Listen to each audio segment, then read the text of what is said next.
Well, good morning, John. It's good to be in conversation again. It's outside of my window right now. There are blossoms on the plum trees. They're absolutely beautiful. The sun is out today. It didn't look so great in the rain. And amazingly, the rain does not wash the petals off my car. So while people are shoveling in New York City, I'm having to pick plum West Coast blossoms. problems, John. I West Coast know, I know, problems. I know.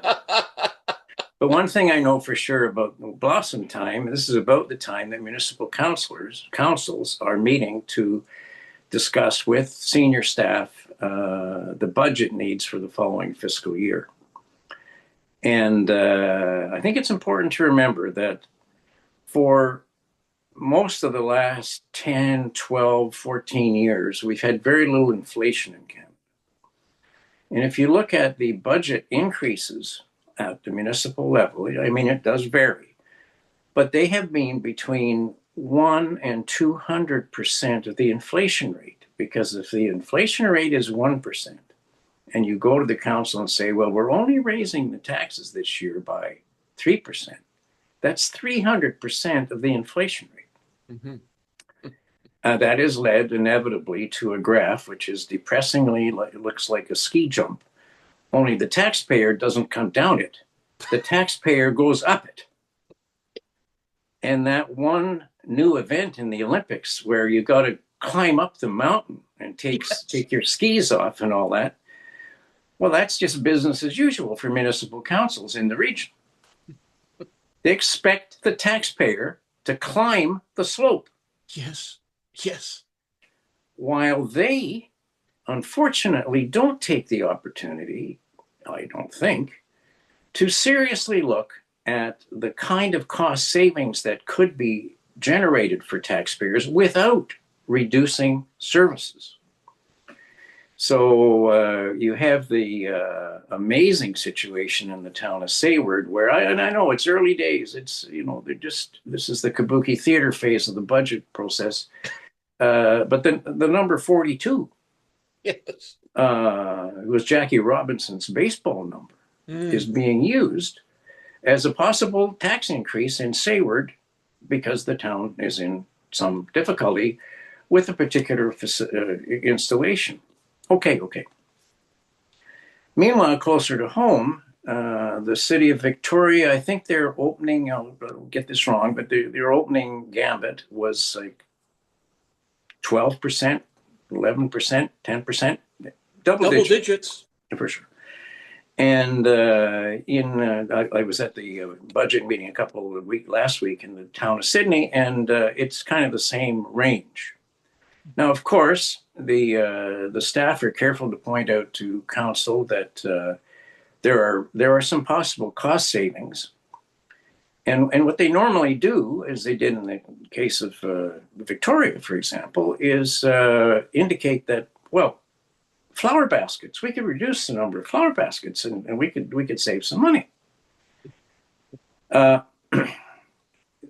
Town of Sydney, roughly the same. We don't have flower baskets, but there are places they can possibly save money.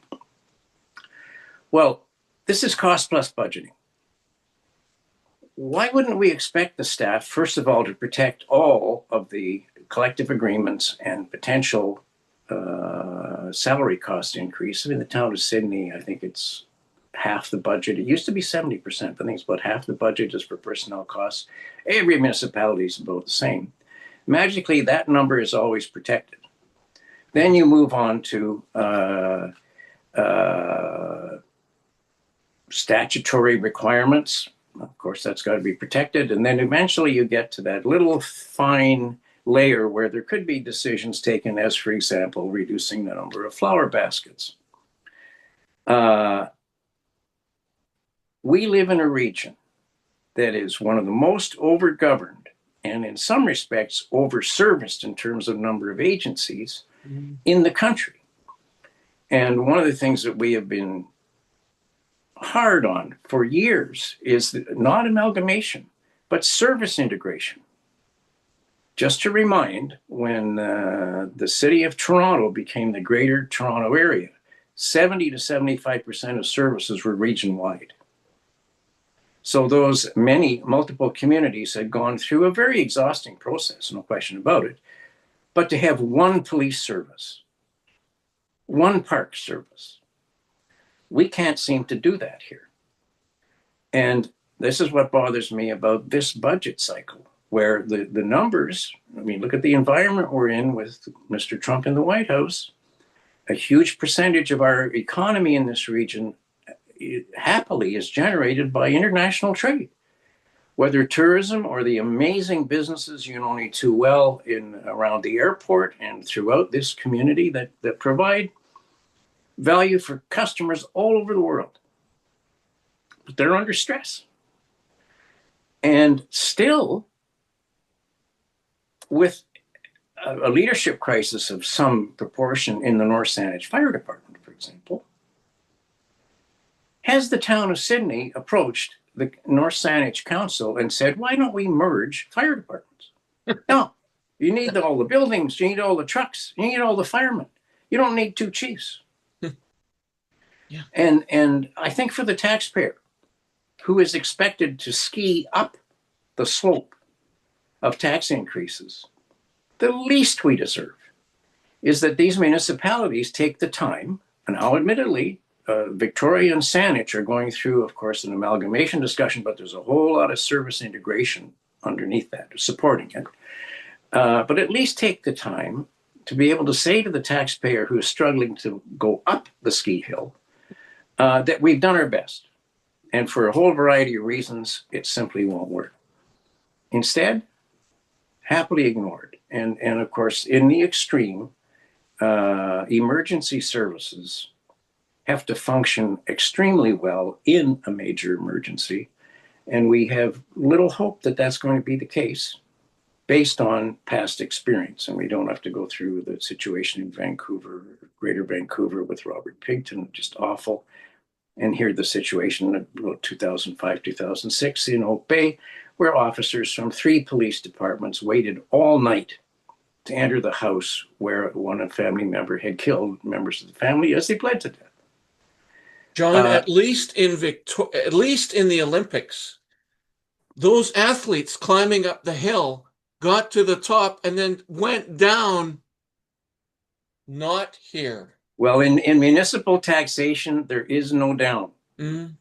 And that's very strange, particularly when I'd say the fragmented nature of service delivery has to offer many opportunities. An equipment pool. I mean, I don't want to count the ways, but they're all there. And they've been done in other metropolitan areas over the years very successfully. So at tax time, which this is, I think that municipalities, especially in the current circumstances, of course, we've just had a provincial budget, which is not going to offer a whole lot of relief to municipal taxpayers. On the contrary. They're going up the same hill. It's a busy hill. That's right. That's right. If we don't take this situation as serious and make serious decisions that will reduce the eternal growth of not the growth of the community, not the growth of the population, but the growth of the cost of service delivery, when there are alternatives, when are we going to do it? And I would say to you that at the moment in the village of Sayward, the population is coming pretty close to thinking maybe we have to dissolve the village and become an electoral district in the region. And that's legitimate. In the United States, with a different governance model, at this moment, there are municipalities going bankrupt. And the same is true in the UK. So this is a very serious budget cycle for all 13 municipalities, as it is clearly for the province and for the federal government. And if I may say so, my personal opinion, in an election year. Yes, yes. Why not have at least one municipality try to make sure that taxpayers get to ski down the hill?